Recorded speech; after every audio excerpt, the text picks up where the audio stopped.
So, can we talk about how my coach gave me an assignment in March and I literally just started it this week? I have no idea why my nervous system treated this simple task like it was a hell in a cell match. But if you're one of those girls who has constantly considered herself a procrastinator, then this video is for you because we're going to talk about what that's actually all about.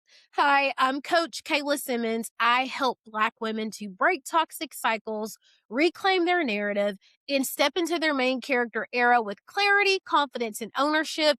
And in my new series, Main Character in Motion, I am teaching you the ropes as I navigate my own transitions and stumbling blocks in life. So this week, we're diving into procrastination. If you know me, you know I am a resilient lifelong learner.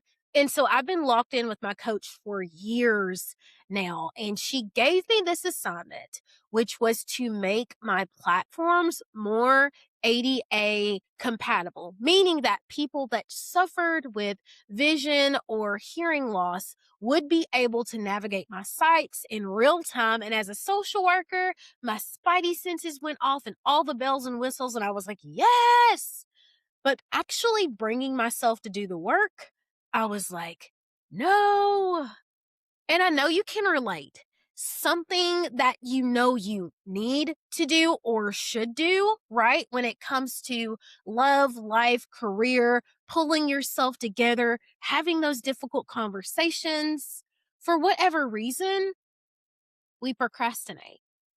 And I'm coming to realize in real time that this was emotional avoidance. And yes, my plate was really high, it's really heavy, but when is it not? And I started thinking about all the things that could actually go wrong and how overwhelmed or frustrated I was feeling. And so I found a million excuses to not get started. And so I'm asking you, if you identify as a procrastinator, how many times have you found that when you actually sit down to do what it was that you were avoiding, that it's not so bad? It could be as small as washing the dishes or folding the clothes, or as big as having a difficult conversation or applying for a new job. When we feel like something is going to cause pressure or discomfort, or it's going to cause some sort of turmoil in our lives, we often do nothing, or we find a reason or an excuse to fill that space. I'm too busy, I'm too tired, or I'm overloaded, when in reality, we're avoiding the responsibility of taking action. And so I want you to start considering where you don't need motivation. You actually need to do the work. I have said countless times, when you own that you're the problem, you harness the power of being the solution. Now, I wish that I could tell y'all that me putting off this assignment from my coach was the only time that I've done this over the last couple of weeks, but that would be a lie. In fact, just this very week, I called the data team at work because I had been having an issue with an application on my computer for at least 6 weeks. And I've created all sorts of workarounds. I've asked lots of different people for help, but I knew that calling the data team would mean that my computer might be taken away for a couple of hours while they figured it out and they troubleshooted. And I was like, I don't have time to be computerless for a few hours. I need to do my work. And so I put it off. But this week I was like, you know what?